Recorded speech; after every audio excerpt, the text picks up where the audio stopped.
It's crazy because it brings me to a quote in which you said, when it comes to divorce, most men feel railroaded and they think, they expect to figure it out on their own. Unfortunately, that's the wrong answer. And you said the wrong text or comment can land them in a world of hurt. You kind of mentioned it earlier as well. That's why I created the Divorce Detox. What are some of the wrong choices have you seen or common pitfalls that you warn men about divorce? This is a great question, and so I'll pick on a few here. Social media, it's everywhere, and it doesn't matter whether it's an app or a text. I especially tell guys, and it's easy for me to say this, and it's easy for you and I to talk about it versus being in the heat of the moment, and I've screwed this up in the past as well. Via text. If you're about to send off a fiery text, draft it, delete it, take 90 seconds and hold off before you do anything. Don't do hasty things like this because once it's out, and the internet's unforgiving. And so that's one thing I've seen from a pitfall that's huge. I'm serious.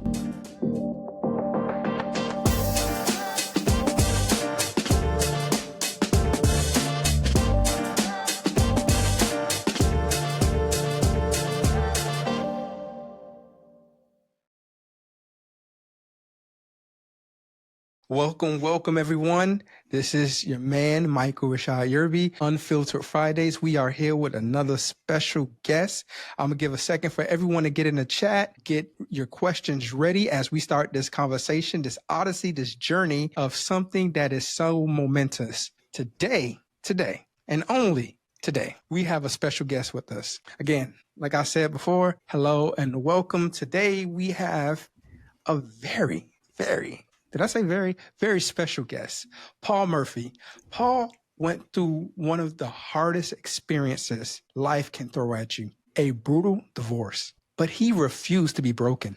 Instead, he turned his pain into a purpose. Paul is the creator of Divorce Detox, a program that guides men through the heartbreak of divorce and into a place of hope and strength. He's a divorced dad himself, and he has spent over 10 years helping other fathers find their way. Paul's story is full of courage and heart. He proved that even after a marriage ends, a new beginning is possible. It's an honor to have him here to share how he empowered men and empowers men to rebuild their lives with confidence and clarity.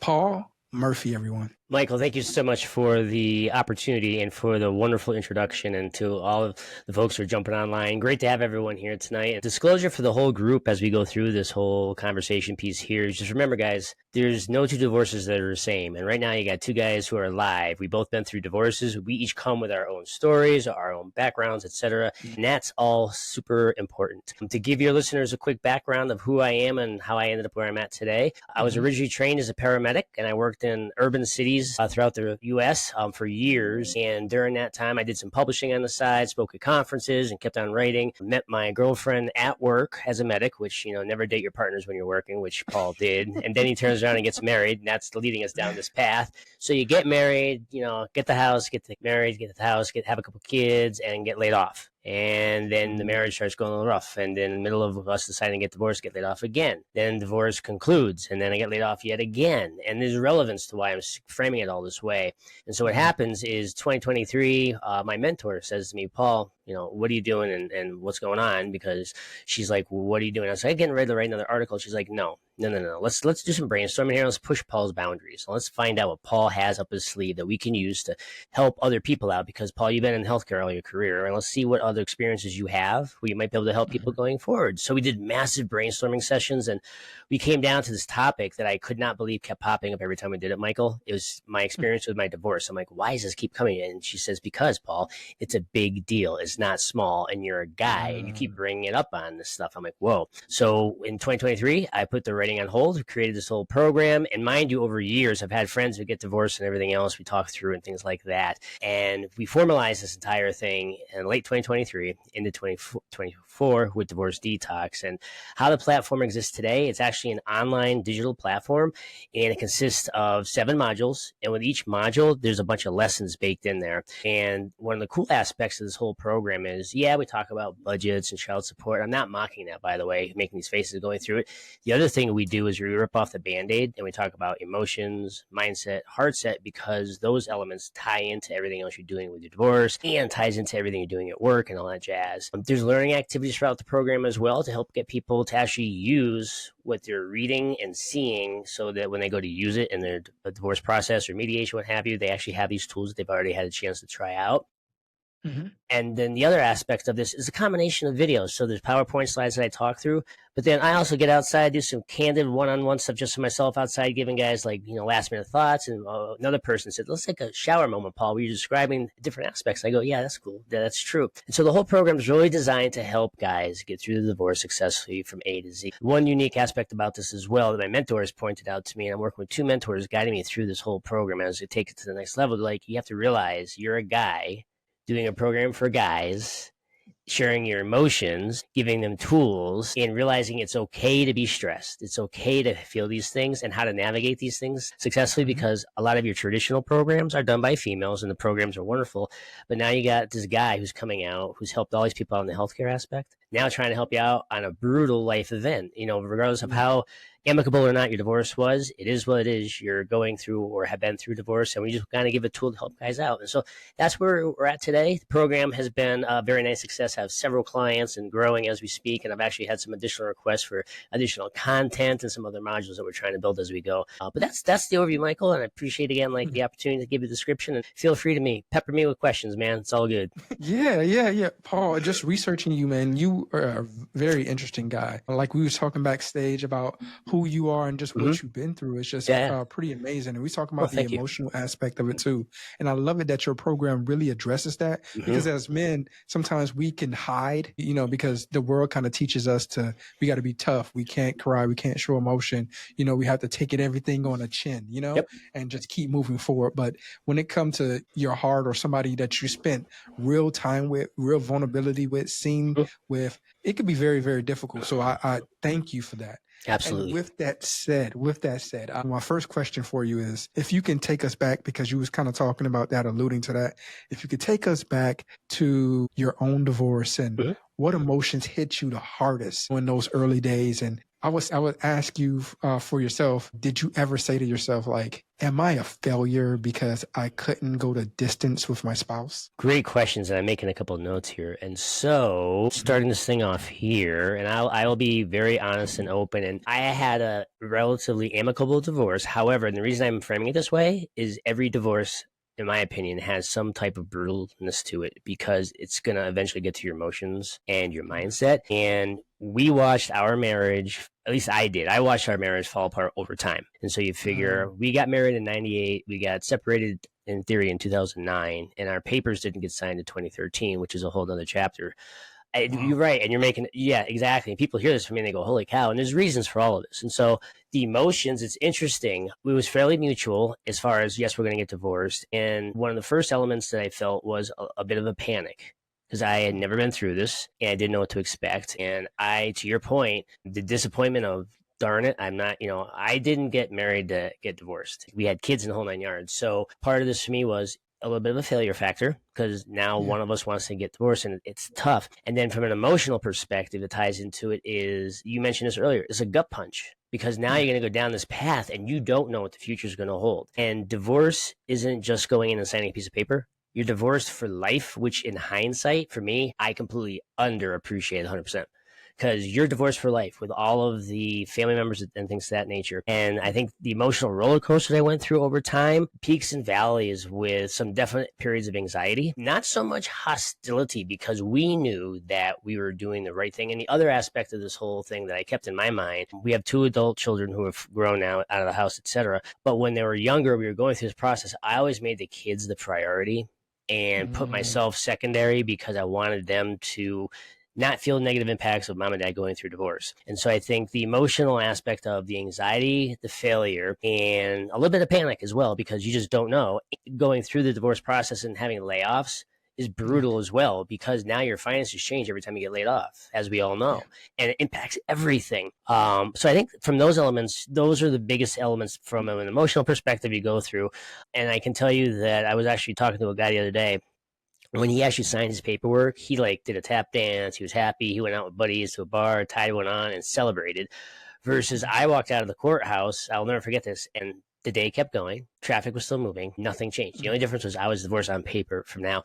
And that wasn't, it was almost a little bit of a sigh of relief, but I'm like, okay, now it's real. How do I move forward? And how do I go from there? So I know that was a long-winded answer. I hope that gave some context and clarity, but it's a tidal wave. No, I understand. I think about mine when I went through my divorce. It wasn't amicable between me and her. There was a lot of resentment on her side for me still to this day. And she did a lot of things to destroy me. Not hurt me, to destroy me. So that's painful, period. Oh man. And then, and then it leads to my second question. When you're divorcing, and you get to your friendships, y'all built friendships together, right? You have friends, a lot of homeboys, guys that that's your homeboy.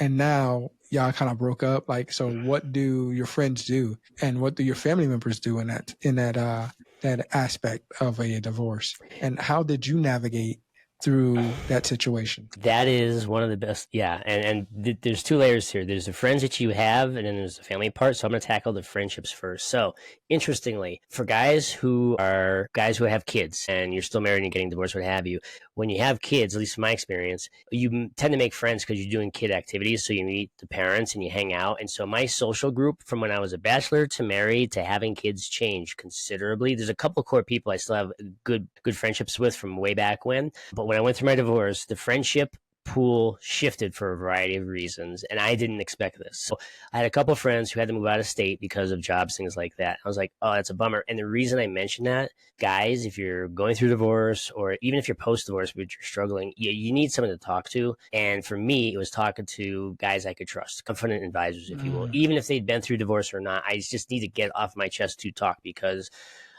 I was getting feedback that I was stressed during my divorce, and friendships were key. The other interesting aspect that I did not appreciate with the friendship, those friends that I developed through having kiddos, and once we split, you could see the migration of some of the couples, and some of the guy friends that I had slowed down over time just for a variety of reasons. But as a divorced guy, I had to sit there and say, wow, because they don't approve of divorce, are they not going to talk to me anymore? Or are they going to accept me? And you don't know until you get there, which is not a great feeling. Fortunately, I have some truly core 4 or 5 guys that I stick with throughout, and they've watched me go through this whole process, and they're always there. But my friendship group has definitely changed from when I was pre to married, divorced, and now on the other side, as far as who I hang out with. My kids are grown. Some of the parents that were in my kids' groups were still in touch, and those are the friendships that I truly value because they stuck by me throughout the entire process. I'm going to flip this and go to the family side. I'm going to stick to my core family, love them to death, get it. They support you through the dating, the marriage, they support you. And I did not share a lot of details with my immediate family member. I have 3 older sisters, a younger brother, and 2 parents who are still alive. When I went through my divorce, I shared very little with them for a variety of reasons. When we got through the divorce, paperwork got signed, etc., I received some unsolicited feedback with regards to little things such as the impression of the marriage, child rearing, the house, what it looked like, things like that, which I did not expect. And guys, if you're getting feedback like this from your friend, it is what it is. You take it as you go. You take the feedback. And the reason I frame this, there's one aspect of divorce that a lot of people don't discuss, that I've actually discussed on several podcasts with people. Think twice before you react or respond. And the reason no matter how vitriol your spouse or your ex-spouse is being, think twice about this. And the reason I share this with you, with your group here, as a paramedic, I've seen what happens when it doesn't. And yes, I've been called to domestic scenes where somebody hit somebody and it was because of a divorce per se, or divorce proceedings. And now you just complicated. And if you're the person who hit, you've just complicated your divorce. And people are like, why are you telling us this? Because there's a concept called offense versus defense, and how this plays out and is when you're in a divorce scenario, whoever tells the other first, I want a divorce, I'm on the offensive because I have a checklist in my head of what I want to do, boom, boom, boom, versus when you receive the message, you're on defensive now and you're reacting.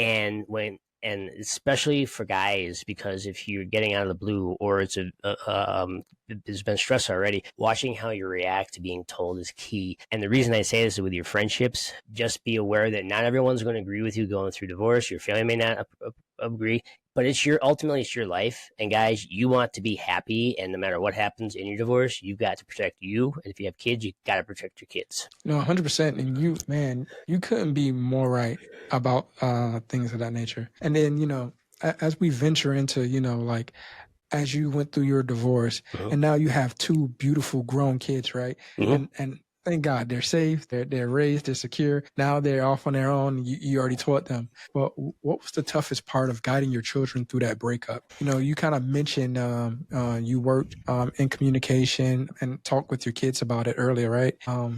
Is it okay to ask us anything? Did you say that to your kids? Like, is it okay to talk to them about the divorce?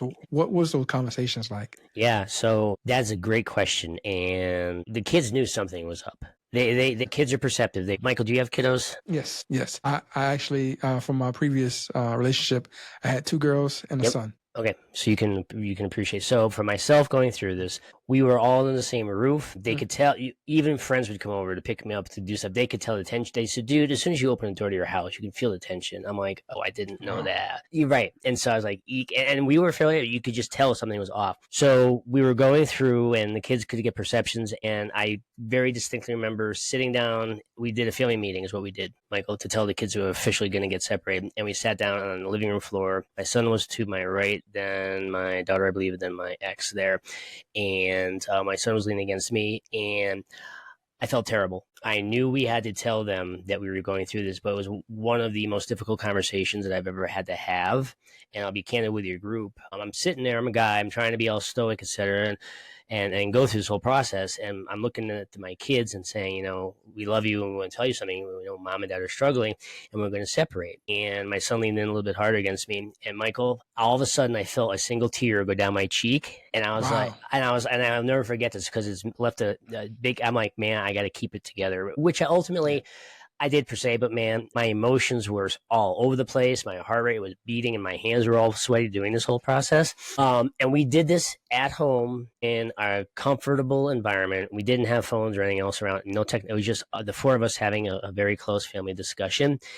And I think through the divorce itself, some of the hardest parts of this, and this has evolved for me, recognizing this through the development of the program, plus having conversations, because I'll keep it short and to the sweet. My son grew up, when he was growing up, he was doing inline hockey, and I used to coach his team and skate with him and everything else. We spent hours at Skate City, and we switched to ice and to travel hockey. We spent so much time together. It was awesome. I knew him inside and out. We had a great camaraderie and everything else. We still do today. It's just different. He switched to skiing. And I'm not talking just a little ski. I'm talking competitive level, semi-pro skier guy who I can't, it's not like a rink where I can drive up and go watch him do it. He's on the backside of some mountains in Colorado doing cliffs and stuff. I'm like, I'm out. I'm like, I can't do this. And so it happens all of a sudden, he's living his life, which I'm like, go, go, go. And his mother, my ex, is basically a pro skier as well.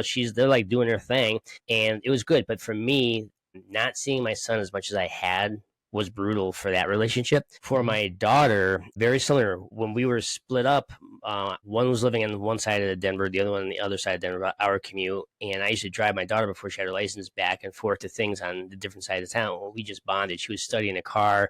If she had classes, because we were sharing, time, what have you. When she got her license, she's the older of the two. As soon as she got her license, boom, see ya. She's got her license. She's got the key. She's got the car. She's got her freedom. And even I just sat there going, wow. And then you get to a certain point where the kids are driving enough, they can now carpool, take the son. And so all of a sudden, having two kids at home, or we're shuttling them around, is gone. And it's that the windshield time thing, the expression, missing that has been big time for me. The other part that's tough, just because of logistics and distance, is how much time and when kids grow up and they move out and they do their own thing, it's just tough. And I will say one of the hardest times for me with regards to the overall divorce process and everything else, the first night I came home from family outing back to my house where my ex and both of my kids were at her place. There was no dogs, nothing. It was just a house, a 4-bedroom house. Me, I walk in and I hear this. And I'm like, oh man, I got to do something different because this is not good. Earpods came in, got myself a cocktail. I'm like, that is it. So those are some aspects of the emotional impact and the transitions that I never expected this. And when people describe divorce, man, I'm like. So question, do you ever truly heal from your divorce, or do you develop a scab or a scar?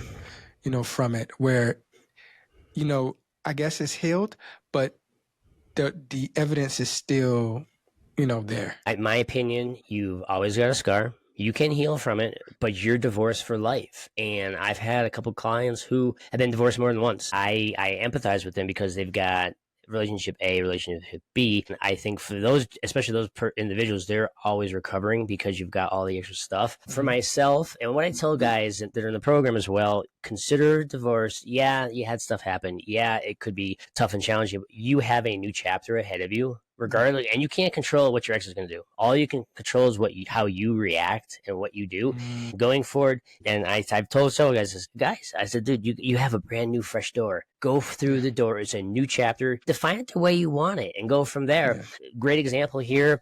So we got separated in 2009, divorced on 2013, just because we were letting the dust settle and taking care of some stuff. And finally, we said we got to sign the paperwork. And I didn't date or anything else while going through this process. I wanted to clean for myself to be dating. And so the new chapter, new door opens. I was very active the last couple of years, dating apps, things like that, because I wanted to be with someone who cares for me and have that foundation. So I'm now 3 years into a very wonderful relationship with my girlfriend. And had I not gotten divorced, etc., I would not have met her or her son and been introduced to the family. So it's a brand new opportunity. It's a matter of how you frame that. And the other interesting aspect of this as well, you mentioned that you still have the challenge of your spouse back there, and it's not always easy and cooperative, etc. How other people who haven't been divorced, so my girlfriend wasn't divorced. She was a single mom. And so there's a lot of aspects of divorce that she's like, wait a minute, you're friendly with your ex as you go through? She's like, I always hear about this contentious stuff. I go, yeah, we keep it friendly. That's just how we've approached it. And so it's interesting to get that perspective as well. So just to give you some context. It's pretty cool. And guys, as we continue to talk, the chat is open. If you got a question for our guests, drop it below. Be bold, be courageous, get in the conversation. Again, with these unfiltered conversations, nothing is off the table. We talk about any and everything. So I thank you guys for your opportunity to be here today.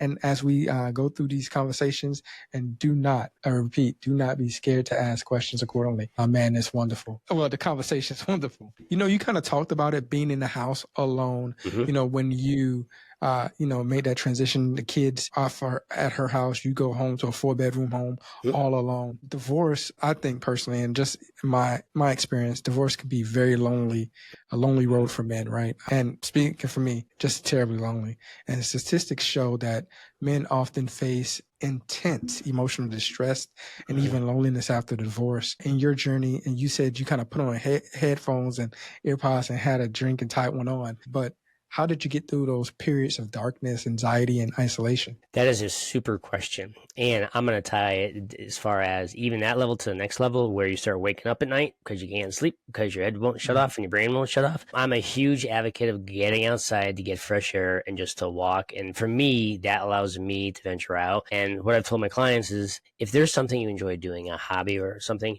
do that and do it consistently, because it's something it helps you burn off the anxiety, the stress level, and it goes from there. Because if you don't, your stress level is going to continue to rise, and that's going to impact your personal life and your work life. And I'm preaching from personal experience with some feedback I received. The other thing that I never thought I would do that I did on my own is actually went and saw a therapist for a few times, had some sessions, because I wanted to make sure that I was thinking through things clearly and that I wasn't missing anything, and that they weren't observing something in me that was off because of how quiet it was and because of where we were at. The other part of this that I forced myself to do is I said to myself, Paul, you're in a situation now, you're divorced. This is a chapter in your life. You will get through this. And this is not easy to do. I mean, when you're sitting in a house by yourself and there's nothing else going on, and all you have to, the worst thing is you have time to think, process, and worst case scenario stuff, and you're your worst devil's advocate. And so going through this, I forced myself to remain physically active to burn off the stress. I'm a huge cyclist, and I inline skate with poles and stuff, and so that's being very candid. I would do that if the weather was good. Even if it wasn't, I would be out and doing something physical. I went and had some stuff put in my basement for some gym stuff, so I'd have a gym to work out in the morning. And the other aspect of this that I went through is I made sure to not overconsume anything, like whether it's cocktails, what have you, on a regular basis, just because I wanted to have an even keel. And managing that, it took time. I'm not going to be, I'm not going to lie. And sometimes me just going to a library, going out somewhere and getting out of the house was huge, and even going for a walk. I've had other guys say to me, Paul, the best thing I did was to actually go visit with friends. I'm like, spot on. You go find somebody to talk to and go from there.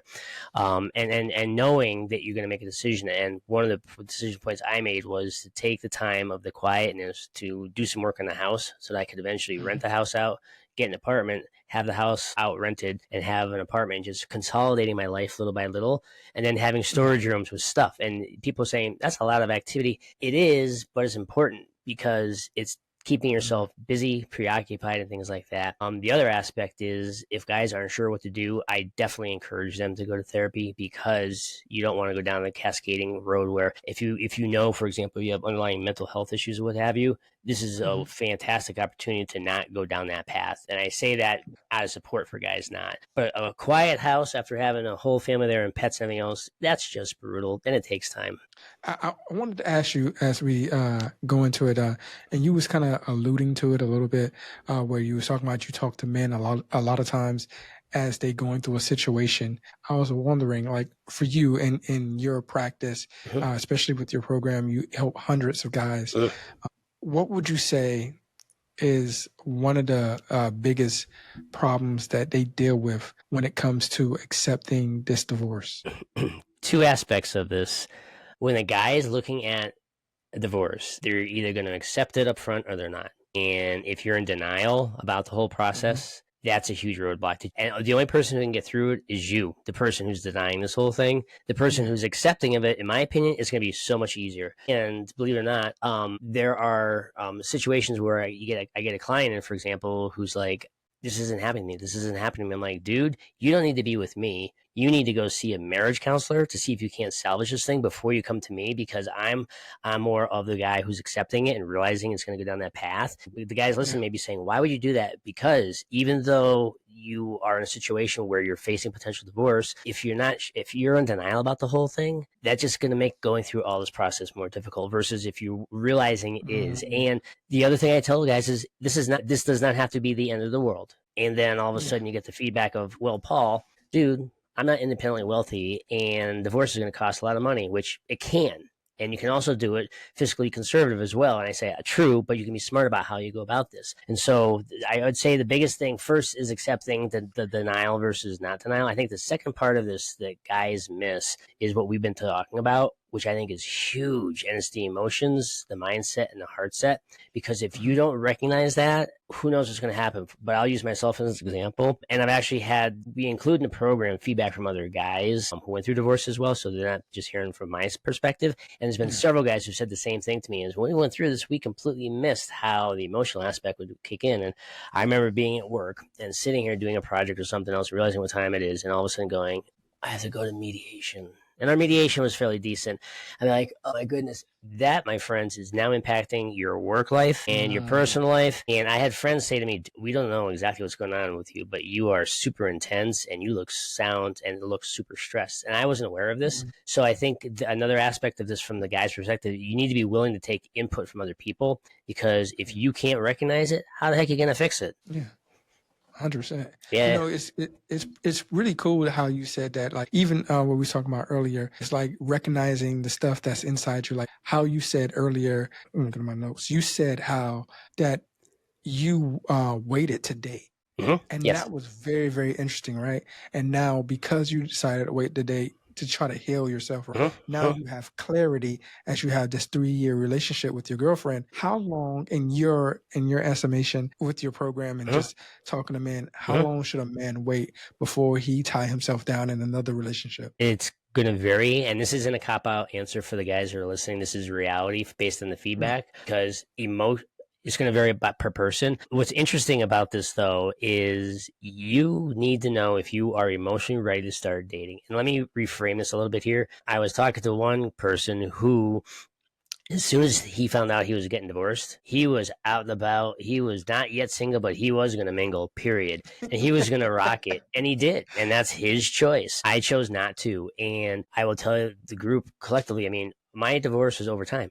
So by the time I got to sign the paperwork, emotionally, I was totally over it. One of my mentors was dating a guy who was not emotionally over the divorce or the ex. And she finally was like, I can't date you because you're not ready. And until he was pointed that way, you go from there. The other aspect of this to consider for guys, if you have kiddos and you want to date, not that you have to let the kids dictate your life, but consider where you are at in your own mind, headspace. What are your kids seeing, and how are things with your relationship with your kiddos and your ex as you venture forward? And I just say this because if there's nonstop tension and how you approach a relationship, you're going to be careful, because if you're meeting someone for the first time and getting to know them and you're coming in with this cloud of tension surrounding you, it's going to be a tough start to a relationship period, especially a fresh relationship. And I know guys who have tried to, I'm going to go, I'm not going to go, I'm not going to go. And I'm like, man, you are just wreaking havoc. And it's okay to recognize that you're not ready to date yet. It's okay. And like I said, you get the far contrast.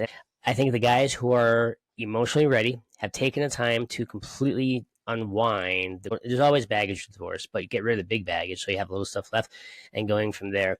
And be picky and know what you want. And I'm saying this knowing that there's some people that I've talked to in the past like, Paul, I just want to get out and play the speed dating pool and see what I can come down with and go from there. I'm like, cool. And guys just, every guy is different. I'm like, dude, you do what works for you, man. I'm like, you do you. They're like, why'd you wait? I chose to wait on purpose. I chose. And I know that for a lot of guys, even just, it could be very, very difficult. For me, I kind of I took a time to, set back, and I started kind of dating again. Mm-hmm. I had a girl that I was very interested in. And luckily between me and her, there was a large distance. I was in Germany at the time. She was stateside. So we kind of talked on the phone, Yeah. I guess being emotionally available for each other, but having the distance from one another kind of kept us, I guess, from giving everything of ourselves to each other for some years.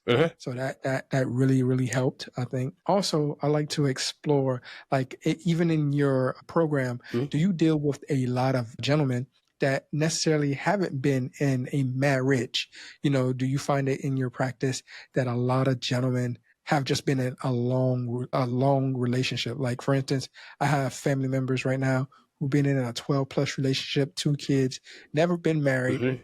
One of the couple wants to get married. The other is kind of hesitant, kind of finding every excuse not to ever get married, right?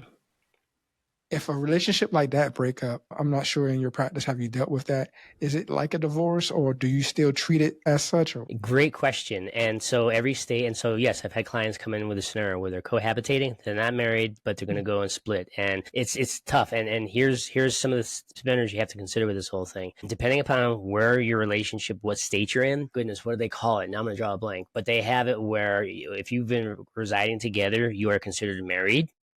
Yeah. And other things to consider here, because, and you bring up a very valid point here, all of the components of divorce detox apply to any long-term relationship or a serious relationship, especially when you look at things such as commingling funds, checking accounts, savings accounts, a house, an apartment.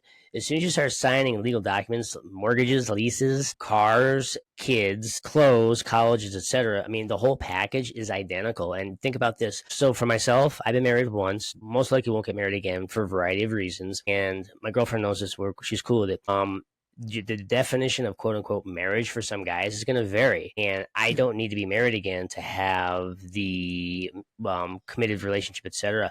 And what happens is when you start looking at everything you and I have been talking about, even if you're not married and you're just cohabitating and you have a family unit through, and kudos to the people who are doing that and having success. But when you have it where all of a sudden you have friction, everything applies to it, because just because you don't have a license and a ring, everything else still applies. The emotions, the emotional commitment, the emotional involvement, the physicality. You start up, I mean, and people do this all the time. They start a family and they're not married, and then they're going to split, and you're going to go through, it's going to be a mirror on mirror thing, Michael, where you're going to go through the same thing and you walk through the same channels. The cohabitation and who owns what is also going to come into play now. And what I tell folks when you do this, and there's actually a guy who, without getting into too many details, I told him before he begins a business venture, he needs to go consult a lawyer and gave the situation to him, because on paper they're not married. However, they have all these receipts.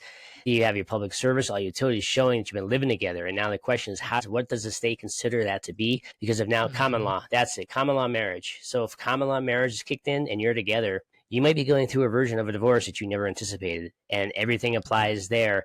And I would never, if I was in that situation, I would never do it solo. I would go consult a lawyer, and I would start doing my due diligence, my homework right off the bat. And it stinks that they have a situation where they want to get married, and one does and one doesn't, and you can't force the not wanting to get married, because now you're pushing to do something against the will, and that's going to lead to what down the road? Potential animosity, anger, resentment, and it's like, ouch! That's a gut punch too when that happens. Yeah. No, you're 100% right. And thank you for providing clarity to that, because, some things I think about, like, man, like having family members been in a long-term relationship. I think, I don't want to say what state they're in, right. but I believe in their situation, common law marriage does apply. Trying to give advice is like, hey, you guys kind of already married. It's true. You guys better work it out, or saying, or whatever, try to make it, if you guys are going to split, I guess don't have it linger, right? Correct. And so that's some things I try to, like, hey, I'm not an expert at this, I don't want to be an expert at this, but saying, just I try to give a little advice on what you do, but I will tell them about your program, and so they can actually explore that. Yeah, absolutely. Getting a lawyer, finding out, the do's and don'ts, so they can protect themselves. Absolutely. Yeah. And it's me saying that isn't bad. And so what happens is, depending upon who the client is, there's often times where they will ask me a question about like finances. And I can give you the high level finance stuff. I'm not a CPA, guys. And so what's going to happen is, when it gets to the nuts and bolts, I'm going to go see a financial planner or what have you. Your scenario you just mentioned, I'm going to have this, I'm going to turn them that way. You get a couple who's going through divorce and something happens, whether it's domestic violence during the divorce process, you get to reflect out. And to your point, you don't have all the answers. I don't have all the answers either. And you can only put so much into a program where you cover so many topics. And so I've actually had it where I've referred to other peers of mine who specialize in areas. I say, go see them because they know how to do that. You don't want me telling you, because I'm not going to give you the answers you're looking for. So I think what you just said just now, as far as give me some advice and tell them to go see a lawyer and things like that, that's the route I would take. Heck, in those situations, you can also even consider saying you have nothing to lose by going to one session of mediation, just to see. Worst case scenario, you both walk out of there, same set of feelings, and you just, we just confirmed it, we cemented it per se, and things. And the other part of this is important that just popped in my mind just now. If kids are involved, especially if they're younger kids, you are modeling how you react to an adult situation. And so kids will see this and they take that with them and they watch it and then go from there. So it's very interesting, the different scenarios and how you navigate those waters, for sure. Yeah. And it's crazy because it brings me to a quote in which you said, when it comes to divorce, most men feel railroaded and they think they expect to figure it out on their own. Unfortunately, that's the wrong answer. Mm-hmm. And you said the wrong text or comment could land them in a world of hurt. You kind of mentioned it earlier as well. Mm-hmm. That's why I created Divorce Detox. What are some of the wrong choices have you seen, or common pitfalls that you warn men about divorce? This is a great question, and so I'll pick on a few here. Social media, it's everywhere, and it doesn't matter whether it's an app or a text. I especially tell guys, and it's easy for me to say this and easy for you and I to talk about it versus being in the heat of the moment. And I've screwed this up in the past as well via text. If you're about to send off a fiery text, draft it, delete it, take 90 seconds and hold off before you do anything. Don't do hasty things like this, because once it's out, and the internet's unforgiving. And so that's one thing I've seen from a pitfall that's huge. I'm serious. The other part of this, especially when going through divorce or you're thinking about going, family gatherings, oh my word, the tension is palpable in how you react and respond. Paul, what are you talking about? So great holidays to be super aware of what you're doing, especially if you like to drink with your meals and celebrate like Thanksgiving, Christmas, what have you, or any of those holidays, is be careful about consuming too much alcohol and the emotions may start kicking in, and all of a sudden you had a cocktail or two, and the expression loose lips sink ships. Well, yeah, lips can definitely destroy ships, for that matter. The other part of this that I'm going to say, and not all of your listeners are going to agree with this, and people who watch this are going to say, Paul, I can't do that. I'm a firm believer in keeping an open mind. No matter how ugly things are getting, try to keep an open mind. Why? Not keeping it open, in my opinion, you miss clues or hints. And I've had people say to me, Paul, you're so out of it because I can't stand her. or him. I want out, out, out. I'm serious, because it's not just the heterosexuals that go through this. It's, the gay couples as well. And there's some people out there who get so pissed. I'm like, dude, you got to do you. But I would just, before you go into your mediation, before you do stuff, take a deep breath and go for a walk, do something. Watch emotions. The other part of this, a huge pitfall, in my opinion, and I've seen this, and this is just painful. There's two parts to this. One is leveraging kids against the other. That's cruel. And Paul, I don't care. The kids are part of mine too. I get that too. I'm just saying, you came to me. I'm telling you, just don't leverage kids. The other one that occurred to a client recently, the money got taken out of the accounts, and it was a very wealthy person. And he's like, "You want divorce? I get you a divorce." All the money's gone, and now you have a 20-plus year marriage falling apart, and she is going to have a big fat goose egg in her account because he took the money. And the problem, there's several different things about this. The short version, optically, for the court, it doesn't look nice. And you're going to have a judge, and depending upon the state and the rules, I'm looking at my notes here, that can have some serious consequences, because you're not playing nicely. The other pitfall of this, if you are, and it's not so much a pitfall, this is reality, and I've seen this before, and this is brutal, where you end up getting a couple who are going to get divorced. They're at each other's throats. They can't be in the same room together. And so instead of being the couple doing the divorce, it's lawyer versus lawyer. And there's all kinds of ramifications on that. And those are the really big, those are the big, and sometimes just being aware how that, it's the lawyer versus lawyer thing. The expenses go up automatically, and you go from there. And I want to preface this for the group to all this, and I'm a guy on the other side. Some of these, there's no right to have a situation. Divorce, it's just toxic and not going well. You got to do what you got to do, and you got to take care of yourself, guys. And it's not sounding machoistic or anything. It's just brutal reality. You've got to take care of yourself, because at the end of the day, it's you, yourself, and you until you find another partner, if that's what you choose. So I think those are some aspects to consider, and I hope you don't take my pitfall of what the lawyer versus lawyer is a pitfall. It's mostly just a huge expense, and sometimes you got to do what you got to do. No, I put my head up because you're so right. Like I wanted to work out things amicably as much as possible, but you can't make some other person do the same thing, right? Yeah. So it cost me a lot. It cost me over $20K for my divorce. It was over a time period from 2000, I believe, 17 to 2021. Yeah. I think it's 21. So it took, because I was overseas, so the proceedings paused until I got back stateside, even though I asked that it continue so I wouldn't run into this, money thing. Yeah. Yeah. That's painful for sure. Oh yeah, 100%. So I was paying rent. No doubt. And so what's interesting here, just to give you guys context on this as well. So you're paying out that well. So I'm going through divorce pre, during, and after with a layoff. And there's child support involved and all this other stuff. And so while you're dishing out money into lawyers, I was losing the money coming in, and still, according to my memo of understanding, still cutting checks and everything else because it's the right thing to do. Yeah. And fortunately, I was in a scenario we could accommodate a little bit differently. I do know of another couple who went through divorce, and it was lawyer versus lawyer, and accountants talking through. It was super, super complicated and super ugly. And I was like, man, not only did they pay for the lawyer stuff, but the accountants, they paid for their summer condos too. Man. And you kind of talk about that with financial discipline. Yeah. You stress the importance of the financial discipline during a divorce. You said budgets regardless.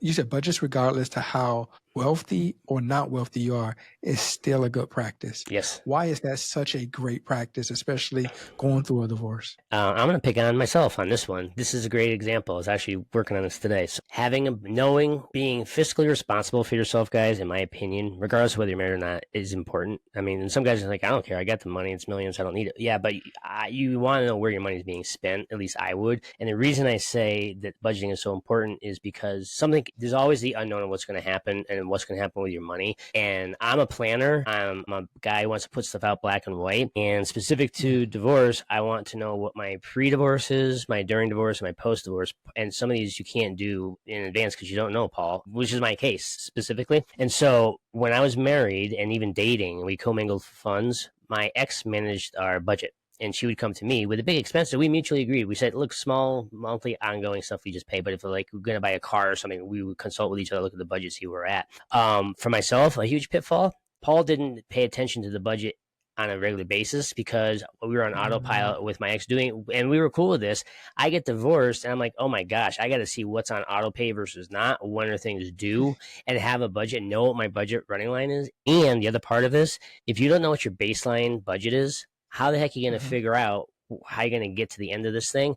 What your income is now and what your expenses are, they will change. And in my opinion, they change at least 3 times. There's the before the divorce, there's the during divorce when you spend all the money on lawyers, right? And mediation, all this other stuff. Then there's the post divorce where now you're post divorce, but you still have a person there. Are you paying child support, what have you? Because you didn't have child support and spousal support built into your budget when you were married, guys. You've now added lines of expenses in. And I know some guys who had decent incomes, got divorced after years and years and years of growing kids, and they're adding some line items to their budget. There's one specific case I'm thinking of that's this guy is going to be spending so much money on spousal support. It's huge, and it's close to $1 million over a period of time. And he's in his 50s and he wants to retire and he's not independently wealthy. I'm like, how are you going to pull this one off? I'm like, you need to go talk to a financial advisor like now. And to me, and before I got divorced, I would never be saying this stuff because I was on autopilot. Now I balance my budget usually a couple of times a month, especially when credit card bills are due and mortgages, what have you.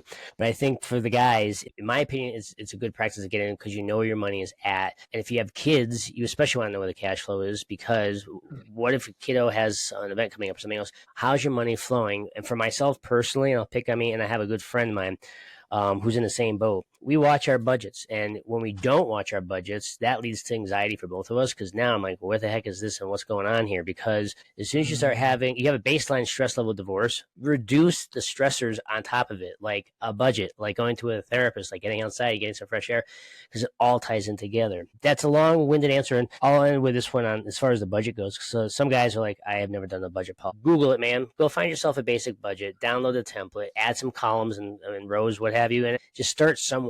And even if you have to scratch it on paper and then put it into a spreadsheet or whatever later, start somewhere, because something is better than nothing.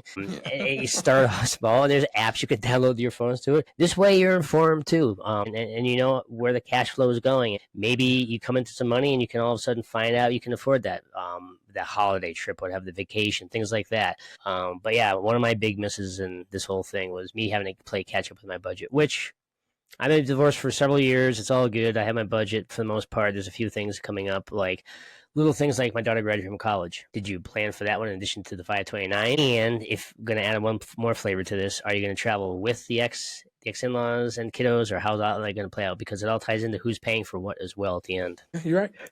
Couple layers.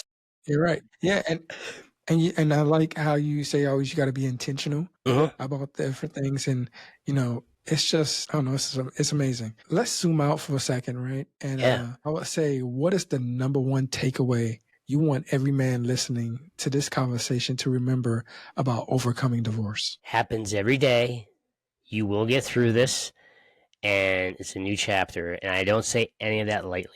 And it's one of those perspectives, you can get through it. People have done it every day, and it's a new chapter. And those are the kind of the key things I tell the people at the end of the day, because everything else below that, beneath that, Michael, when you start looking at divorce and all the pieces, they're all pieces of the bigger picture where you want to get to a level of happiness and you want to move forward. Even if you have an ex, whether it be female or male, who can't stand, and you guys are in that situation, you, at the end of the day, you deserve happiness. So continue going down that path and leverage the tools that you have available to let yourself be successful. You don't have to do this by yourself, and leverage it, because even though there's a lot of guys who come in, Paul, I'm the perception, macho guy. Yeah, I get that, but still realize you're a human at the end of the day, and you want to get through this thing to move forward. So take a breath, keep a perspective. Divorce has been occurring since, marriages started. So you too shall get through it. And it's easy to say that, good days and bad days, but you can get through it. Yeah, 100%.